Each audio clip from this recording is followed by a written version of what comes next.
দুই ঈদের সেরা ঈদ ঈদে মিলাদুন্নবী, যারা এটা পালন করে তাদের ব্যাপারে আপনার মন্তব্য কি? এবং মুসলিমদের কি দুই ঈদ ছাড়া আরও ঈদ আছে নাকি?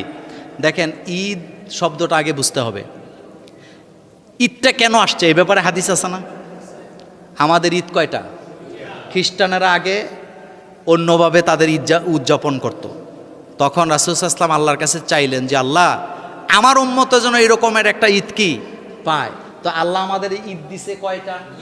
এটা আস্তে করে বলি, রাসূল সাল্লাল্লাহু আলাইহি ওয়াসাল্লামের যুগে ঈদ কয়টা? একটা ঈদুল ফিতর আর একটা ঈদুল।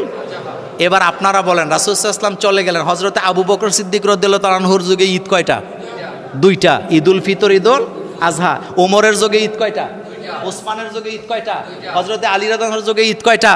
এরপরের যত খলিফা ছিলেন তাদের যুগে ঈদ কয়টা? কিন্তু এখন বাংলাদেশে ঈদ 6টা। আরও ঈদ আছে, আরও যোগ হইব, আরও। এগুলা বাদ দেন। আপনাকে মালিক বলছে, এই যে একটা গ্লাস লাগাইছেন, এটা বলে আমি আলোচনা শেষ করি। এই যে একটা গ্লাস লাগাইছেন, এটার মাপ আছে না? আপনাকে মসজিদ কমিটি বলছে ভাই 5 ফিট কি বলে এভাবে হবে, 6 ফিট এভাবে হবে, 1 সুতাও বেশি হবে না, হইলে কিন্তু এটা মিলবে না। আপনি মনে মনে ভাবছেন গ্লাসের ফুট 70 টাকা কইরা, এরপরে এটার মধ্যে আবার এসএস আছে, এটির দাম অনেক বেশি, তো তারা 5 ফিট আর 8 ফিট চাইছে। তো সমস্যা কি, আমি 1 ফিট করে বাড়াইয়া দেই, বেটা খুশি হইব কিছু, কারণ মাছ কিনা, মাছ ওলায় যদি একটু মাছ বেশি দেয় খুশি হই না বেজার হয়? এমন আসতে কইছেন, যখন কোনো কিছু কিনেন ফ্রি একটু দিলে খুশি না বেজার? হোটেলে খায় কিন্তু ঠিকই আশায় থাকেন, পরে কোন যে আর একটু, এটারে কি কয়? না, পার্সেল না, না এটা আরেকটা নাম আছে। হ্যাঁ হ্যাঁ, এটা খুঁজে কিরে তোরার এদিকে সিস্টেম নাইনি, একটু আলগা দেখতে বেটা। তো এই যে আলগা দিছে, খুশি না বেজার? কিন্তু গ্লাসের মধ্যে আলগা দিলে আপনি খুশি হইবেন না বেজার হইবেন? এটা রাখবেন নি আপনি? শরীয়তের একটা ক্যাটাগরি আছে, কতটুকু মানলে আপনি জান্নাতে যেতে পারবেন, কতটুকু দরকার, এটা আল্লাহ রাসূলের চেয়ে আর কেউ বেশি ভালো বোঝে নাকি? তো আমাদের ঈদ আল্লাহ রাসূল দিছে কয়টা? এখন আমরা আরো 6-7টা বানাইছি। এই সমস্ত জিনিস থেকে আল্লাহ আমাদেরকে হেফাজত করুক, আমরা বলি আমিন। তো যাই, হুজুরেরা এত ওয়াজ নসিহত করার পরেও রবিউল আউয়াল মাসে মানুষ কেন ঢোল বাজনা বাজায়? এটি কোন জাতের মানুষ? জাতের ব্যাখ্যা তো আমার কাছে নাই, জাতের ব্যাখ্যা কে দিছে? দেখেন আল্লাহ পাক বলতেছে, অহুম আযানুল্লাহ ইয়াসমাউনা বিহা, আসেনি? তার চোখ আছে, কান আছে, কিন্তু সে দেখেও না, শোনেও না, এরকম আসেনি? তা আল্লাহ তাদেরকে কি বলছে? বালহুম না, আল্লাহ পাক বলছে কাল আনআম, তারা কিসের মতো? চতুষ্প জন্তুর মতো। বলেন কিসের মতো? কাল আনআম, আনআম মানে চতুষ্প জন্তু, মানে 4 পায়া জন্তুর মতো। এতটুকু বলে আল্লাহ থামে নাই, এরপরে বলতেছে বালহুম আদল, তারা এর চাইতে আরো বেশি খারাপ। রাসূল কারীম সাল্লাল্লাহু আলাইহি সাল্লাম পৃথিবীতে আসছেন, এর চাইতে খুশি আমাদের জন্য আর কিছু আছে? তিনি হচ্ছেন রহমাতাল লিল, বলেন জোরে বলেন রহমাতাল লিল, সমগ্র বিশ্ব জাহানের রহমত হিসাবে আমি রাসূল সাল্লাল্লাহু আলাইহি সাল্লামকে পৃথিবীতে পাঠাইছি। আল্লাহ রাসূলকে বলা হয়েছে নূর, রাসূলকে বলা হয়েছে হিদায়াত। বলেন রাসূলকে কি বলা হয়েছে? হিদায়াত, নূর, আলো। আমাদেরকে আলো দিতে আসছেন। রাসূল কারীম সাল্লাল্লাহু আলাইহি সাল্লাম আমাদেরকে চরিত্র শিখাতে আসছেন। আমাদের দায়িত্ব হলো রাসূলুল্লাহর ইত্তেবা করা।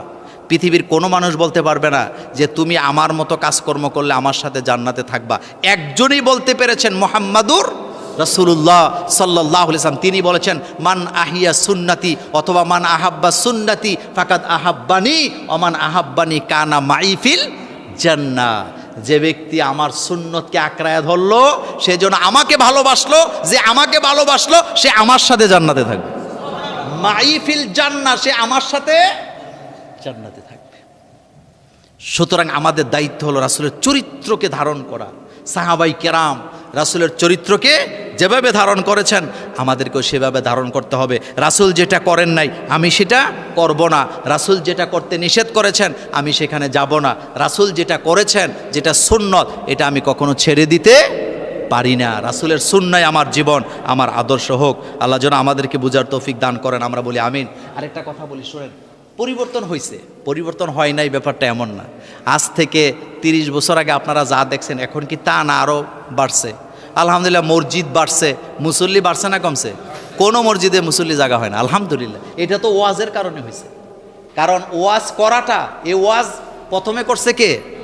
আল্লাহ। এরপরে আমাদেরকে বলছে মাও ইজাতিল হাসানা। অনেকে কয় ওয়াজ মাহফিল কি আসেনি? ওয়াজ মাহফিল নাই মানি? আল্লাহ পাক কোরআনে ওয়াজের কথা কয়েক আয়াতে বলছে যে তোমরা মানুষের প্রতি ওয়াজ করো। স্বামীদেরকে বলছে বিবির কাছে ওয়াজ করো, আলেম ওলামাদেরকে বলছে, জ্ঞানীদেরকে বলছে তোমরা পাবলিকের কাছে কি করো? ওয়াজ করো। আল্লাহ পাক যেন আমাদেরকে কোরআনের নসিহা পালন করার তৌফিক দান করেন, আমরা বলি আমিন। দুনিয়ায় প্রেরিত সকল নবী রাসূলের মধ্যে আমাদের নবী মুহাম্মদ সাল্লাল্লাহু আলাইহি ওয়াসাল্লাম শ্রেষ্ঠ কেন? কথা বুঝতে হবে। সভাপতির বক্তব্য আগে হয় না পরে হয়? আসতে কইছে। প্রধান অতিথিতে বোধহয় সকালবেলা ভাষণ দিয়ে দেয় নাকি? রাসূল হচ্ছেন ইমামুল মুরসালিন, বলেন ইমামুল। তবে নবীদের ব্যাপারে আমাদের আকীদা এক, সমস্ত নবীরা মাসুম এবং নবীদেরকে কন্ট্রোল করে কে? লা নুফাররিকু বাইনা আহাদিন মির রুসুল, এটা কোরআনের আয়াত। লা নুফাররিকু, আমরা নবীদের মধ্যে কোনো পার্থক্য করি না। আদম আলাইহিস সালাম ছিলেন যেই পথে, মুহাম্মদ সাল্লাল্লাহু আলাইহি ওয়াসাল্লাম ছিলেন সেই পথে। আদম আলাইহিস সালাম দিয়েছেন যে আল্লাহর দাওয়াত, মুহাম্মদ সাল্লাল্লাহু আলাইহি ওয়াসাল্লাম দিয়েছেন শরীয়তের দাওয়াত। মূলত শুরু হয়েছে কোন নবী থেকে বলেন তো? হযরত নূহ আলাইহিস সালাম থেকে। বলেন কোন নবী থেকে? হযরত নূহ আলাইহিস সালাম থেকে। আর সমাপ্তি হয়েছে কোথায়? মুহাম্মাদুর, তিনি শেষ নবী, তিনি খাতামুন নবী। এই ব্যাপারে আমরা রাসূলের সিরতের উপরে আলোচনা প্রথম জুমাতে করেছিলাম। রাসূল হচ্ছেন শেষ নবী, কিতাবও শেষ, নবীও শেষ, রসুলও শেষ, নবুয়তের দরজাও শেষ। কেউ যদি নবী দাবি করে সে কাফের না মুমিন? আরো জোরে বলেন, কাফের না মুমিন? তিনি মেরাজে গেছে, সুবহানাল্লাহ। আল্লাহ রাসূলকে আল্লাহ ৩,৫০০-এর উপরে মুজিজা দিয়েছে। বলেন কত? সমস্ত নবীরা বিদায়ের পরে মুজিজার সাথে চলে গেছে। একমাত্র মুহাম্মদ সাল্লাল্লাহু আলাইহি ওয়াসাল্লামের শ্রেষ্ঠ মুজিজা কোরআন, তিনি চলে গেছে, উম্মতের কাছে এটা দিয়ে গেছে। এটা উম্মতের কাছে আমানত। বলেন এটা উম্মতের কাছে কি আমানত। পৃথিবীতে যত ধর্ম আছে ধর্মীয় কিতাব গণহারে সবাই পড়তারে না, এটা নিষেধ। জেলে চাষা বুসা এরা তাদের ধর্মীয় কিতাব ধরতেও পারে না, মরে যাবে। কিন্তু একমাত্র কিতাব কোরআন জেলে চাষা, রাষ্ট্রপ্রধান, ফকির, মিসকিন ধরতেও পারবে, পড়তেও পারবে। কোনো সোয়াব না গুনাহ? কথা সোয়াব না গুনাহ? আমাদের ধর্মে, মুসলিম ধর্মে কি এরকম আছে নাকি যে ধর্মীয় কিতাব জেলেরা ধরতে পারবে না? এটাই বুঝবেন। তো সুতরাং রাসূল সাল্লাল্লাহু আলাইহি ওয়াসাল্লাম তিনি শেষ নবী। বলেন তিনি শেষ নবী, তিনি ইমামুল মুরসালিন, খাতামুন নাবিয়্যিন। আল্লাহ পাক বলছে আল ইয়াউমা আকমালতু লাকুম দীনাকুম, তার মাধ্যমে দিনকে কি করা হয়েছে? পরিপূর্ণ। এরপরে আর কোনো বিধানের দরকার নাই। আল্লাহ পাক অনেকগুলা মর্যাদা রাসূল সাল্লাল্লাহু আলাইহি ওয়াসাল্লামকে দিয়েছেন। রাসূলের সিরাত নিয়ে আপনি যত আলোচনা করেন শেষ করতে পারবেন না। একটা দৃষ্টান্ত দেই, বাংলাদেশে যদি 5 লক্ষ মসজিদ থাকে তো 5 লক্ষ মসজিদে আজান হয় কতবার? 5 বার। এক একটাতে কয়বার? তো 5 লাখ মসজিদে কয় লক্ষ বার আজান হয়? 25 লক্ষ আজানে 2 বার করে রাসূল সাল্লাল্লাহু আলাইহি ওয়াসাল্লামের নাম নেওয়া হয়। এবার কত লক্ষ হয়েছে? তো সারা পৃথিবীতে এরকম ডেলি মুহাম্মদ সাল্লাল্লাহু আলাইহি ওয়াসাল্লামের নাম কতবার হয়?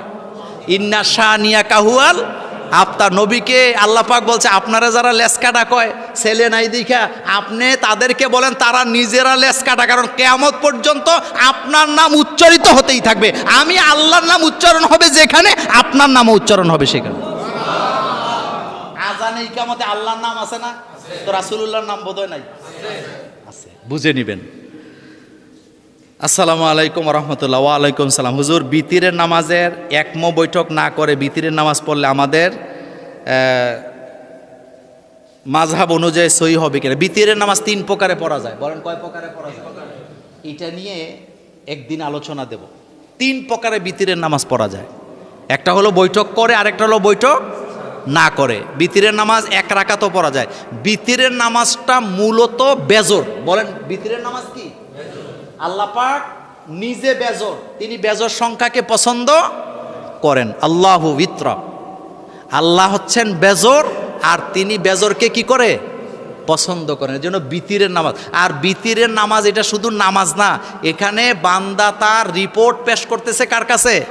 মানে ঘুমাইতে যাওয়ার আগে আপনি বলতেছেন আল্লাহুম্মা ইন্না নাস্তাঈনুকা ওয়া নাস্তাগফিরুকা ওয়া নু'মিনু বিকা ওয়া নাতাওয়াক্কালু আলাইকা ওয়া নুসনি আলাইকাল খায়রা ওয়া নাশকুরুকা ওয়া লা নাকফুরুকা ওয়া নাখলাউ ওয়া নাতরুকু মাইয়াফজুরুকা আল্লাহুম্মা ইয়্যাকা না'বুদু ওয়া লাকা নুসাল্লি ওয়া নাসজুদু ওয়া ইলাইকা নাসআ ওয়া নাখফিদু ওয়া নারজু রাহমাতাকা ওয়া নাখশা আযাবাকা ইন্না আযাবাকা বিল কুফফারি মুল হেক।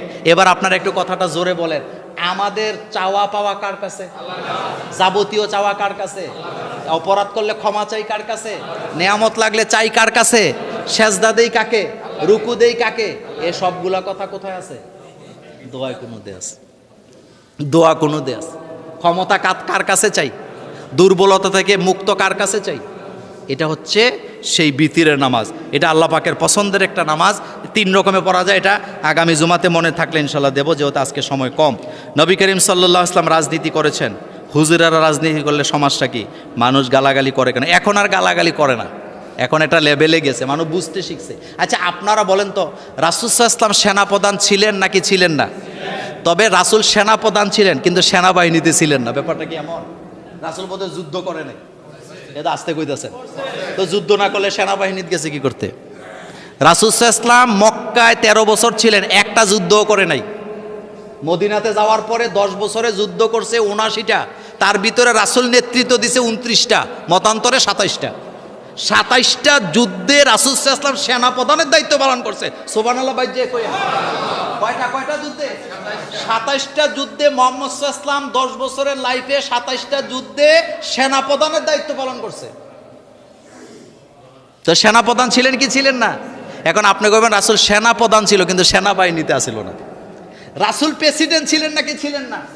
কেন প্রেসিডেন্ট হবেন না? রাসূলের উপরে সরদারি করে এমন ক্ষমতা কার? এজন্য আল্লাহ তাকে প্রেসিডেন্ট বানাইছে। এখন আপনি বলেন রাসূল প্রেসিডেন্ট আছিল কিন্তু উনি রাজনীতিবিদ ছিল না। তা আপনার কথার মধ্যে মূর্খতা আছে নাকি নাই? রাসূল ইমাম ছিলেন নাকি ছিলেন না? কিন্তু রাসূল ইমাম ছিল কিন্তু ইমামতি করেন। ব্যাপারটা এমন হয়ে গেল না? রাসূল সেনাপ্রধান ছিলেন, তিনি শিক্ষক ছিলেন, তিনি দার্শনিক ছিলেন। তার দর্শন, এটা কার দর্শন? আল্লাহ পাকের দর্শন। তিনি সেনাপ্রধান ছিলেন, রাষ্ট্রপ্রধান ছিলেন, তিনি পরিবারের কথাও ভুলে যায় নাই। এ ব্যাপারে আগামী জুমাতে আলোচনা আসবে রাসূলের পারিবারিক জীবনে ইনশাআল্লাহ। তো রাসূল যেটা করছেন আমাদের জন্য এটা করা কি? সুন্নত। আপনি এটা করবেন। আচ্ছা বলেন তো, জমিন কার? তো বিধান চলবে কার? এই হুকুম কার? এটাই তো আমাদের, এটারই তো আপনি রাজনীতি বলবেন। আর রাজনীতি আমাদের দেশের লোকেরা বুঝে না। রাজনীতি বলতে মনে করে লাঠি সোটা লইয়া মারামারি করা, তারপরে জেলে যাওয়া, জেল থেকে বাইরে হওয়া, গাড়ি ভাঙা, এটার নাম রাজনীতি? নীতির রাজাকে যারা লালন করে তারাই তো রাজনীতি করে নাকি? এখন রাজনীতিকে আপনি দুইভাবে ব্যবহার করতে পারবেন। একটা হলো রাজনীতি করে ব্যবসা ট্যাবসা করে কোটিপতি হওয়া যাবে, আবার রাজনীতি করে আপনি মানুষের কল্যাণেও কাজ করতে পারবেন। আল্লাহ পাক আমাদেরকে সঠিক বুঝ দান করুক, আমরা বলি আমিন।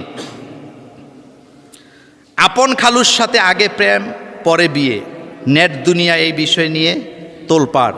এই সম্পর্কে ইসলাম কি বলে? তালাক হওয়ার পরে বিয়ে হইতে কোনো সমস্যা নেই, কারণ 14 জনের সাথে বিয়ে শাদী হারাম। বলেন কয়জন? এই 14 জনের ভিতরে খালু পড়ে না, তবে একসাথে সংসার করবে না। কিন্তু তালাক হয়ে গেলে সে কি বিয়ে করতে পারে। ব্রাহ্মণবাড়িয়া বিয়ে বাড়িতে জামাইকে আস্তা কাশি না দেওয়ায় বিয়ে ভেঙে গেছে, এই সম্পর্কে আপনার মতামত জানতে চাই। মতামতের আগে প্রথম কথা আপনাদের কাছ থেকে জানতে চাই, বিয়েতে যেই খরচপাতি হয়, অনুষ্ঠান হয়, এটা কি ছেলে পক্ষ করার কথা না মেয়ে পক্ষ করার কথা? অনেকে চুপ করে রয়েছে। কারা করার কথা? মেয়ে পক্ষের 1 টাকাও খরচের কোনো অনুমতি নাই, 1 পয়সাও না, 1 কানা করিও না। এ খরচ সব কার? ছেলের। কথা কেন? সব কার? ছেলের বাপের। এবং অনুষ্ঠানও কার বাড়িতে? এটারে ধাক্কায় নিছেন মায়ের বাড়ি, তো গন্ডগোল দুই বই। বিয়েতে মেয়ের কোনো খরচ নাই। মোহরানা দিবে ছেলে, খেজুরের টাকা দিবে ছেলে, মিষ্টির টাকা দিবে ছেলে, কাজীর টাকা দিবে ছেলে যা আছে সব ছেলে, মেয়ের কোনো খরচ নাই, মেয়ের বাপের কোনো খরচ নাই। অথচ এটার উল্টাইয়া বিয়ার আগেই কয় আমরা কিন্তু বুয়া বাড়ির লোক, বংশ অনেক বড়, 500 লোক খাওয়াইতে হবে। তুমি ভিক্ষুক মিয়া, জীবনে খাও নাই। এখন ছেলের বাপেরা খুব চুপচাপ আছে যে হুজুরে ধরছে আমগরে। কথা সত্য নেই? আমি আপনাদেরকে সাক্ষী রেখে, আল্লাহকে সাক্ষী রেখে বলে, আল্লাহ যদি আমার বাঁচায় রাখে, আমি যখন ছেলে বিয়ে করাবো আমি মেয়ের পক্ষকে খরচ করতে দেব না। যদি করে এটা পরে করবে, আগে খরচ কার? আপনার সাথে আমার আত্মীয়তা হয়েছে মনে করেন, তা আপনি পরে কইছেন যে বেয়াই সাহেব আমি আউশ করছি আপনারে খাওয়াবো, কোনো সমস্যা আছে? কিন্তু বিয়ার আগে যে বলতেছেন যে আমরা কিন্তু ভুইয়া বাড়ির লোক, চৌধুরী বাড়ির লোক, মোল্লা বাড়ির লোক, আমাদের কিন্তু বংশ অনেক বড়, আপনি কিন্তু 1000 লোক খাওয়াইতে হবে, তো এটা কি এখনো যৌতুক হয় নাই? বোধহয় এখন চুপ করে আছে, যৌতুক হয়নি। খরচপাতি কার? ছেলে পক্ষ, মেয়ে পক্ষের কোনো খরচ নাই। কিসের কাশি আর কিসের আস্থা মুরগি, সব করবে ছেলে পক্ষ, মেয়ে পক্ষের খরচ নাই। কিন্তু এটা আমরা মেয়ের বাপের উপরে কি করি? জুলুম করি। তোমরা যারা যুবক আছো, বিয়ে করো নাই, আজকের থেকে নিয়ত করো যে আমরা বিয়ে করার সময় খরচ কার? আমাদের, মেয়ে পক্ষকে খরচ দিব না। আর যদি পারো লুকায়ে টুকায়ে যাইয়া 20-30 হাজার টাকা প্রয়োজনে শ্বশুরে দিয়ে আইবা যে আব্বা খরচ করা লাগলে করেন, আমি আছি। আর তোমার বাপ ভাই বোনেরা যদি টের পায়, কবতে বিয়া না করতেই, এখন আর কয় না বাপেরা, বলেন বিয়া না করতে গেছে গেছে, সে আমার ছেলে আর নাই, আমার ছেলে আর নাই। রাসূল সাল্লাল্লাহু আলাইহি ওয়াসাল্লাম ছেলে মেয়ের মধ্যে বিয়ে করাইছে একটা আংটির বিনিময়ে। সুবহানাল্লাহ। বুখারীর হাদিসে আসছে, একজন এসে বলছে হুজুর আমার কাছে একটা লোহার আংটি ছাড়া আমার মাল নাই। রাসূল বলছে এটাই তোমার মোহরানা। আমরা যেন ভুলে না যাই। আল্লাহ পাক আমাদেরকে হেফাজত করুক, আমরা বলি আমিন।